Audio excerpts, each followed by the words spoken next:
જાંગીરપુરા પોલીસે નવા 52 ઢોંગ રચી હિપ્નોટાઇઝ કરી લાખોની ઠગાઈ આચરી ભાગી છૂટેલા મદારીને દેહગામ ખાતેથી ઝડપી પાડ્યો હતો. સુરતના જાંગીરપુરા ખાતે રહેતા એક ઈસમને નવા 52 ઢોંગ રચી એક ઈસમ હિપ્નોટાઇઝ કરી લાખોની ઠગાઈ કરી ભાગી છૂટ્યો હતો.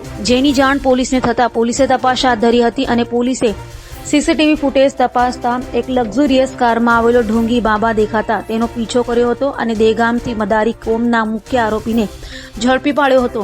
મદારી ઢોંગી બાબા લક્ઝુરિયસ કારમાંથી ઉતરી શિકારને હવામાંથી ભસ્મ ઉડાવી સોનું કાઢી આંજી લેતો હતો. હાલ તો પોલીસે આરોપીને ઝડપી પાડી વધુ પૂછપરછ હાથ ધરી છે. ચાલુ વર્ષના જાન્યુઆરી મહિનામાં જાંગીરપુરા પોલીસ સ્ટેશનમાં એક બનાવ બનેલો, જેમાં સિનિયર સિટીઝન છે સવારે મંદિરે જતા હતા. એ દરમિયાન ગાડીમાં 2 ઈસમો આવેલા, એમાંથી એક બાવા બનીને બેસેલો હતો અને એ લોકોએ મંદિરે જવાનો રસ્તો પૂછેલો. ત્યારબાદ એ લોકો સાથે વાતચીતમાં એ લોકોને એવું કહ્યું હતું કે તમારા ઉપર પ્રકોપ છે એમ કરી અને એમને વાત કરેલી. એટલે એ ચર્ચા દરમિયાન એમને એવું જણાવ્યું કે તમારે પ્રકોપ દૂર કરવો હોય તો તમારા પહેરેલા દાગીના મને આપો તો હું શુદ્ધ કરી આપું. એ પ્રકારે વાત કરી અને એમની પાસેથી દાગીના લીધેલા.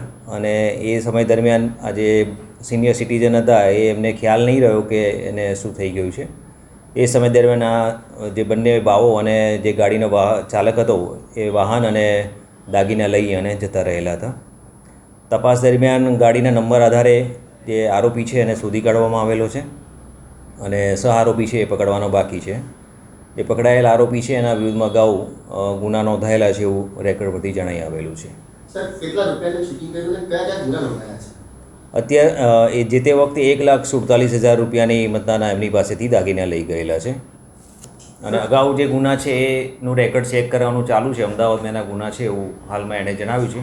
એ રેકોર્ડની પરથી ખરાઈ કરવાની બાકી છે.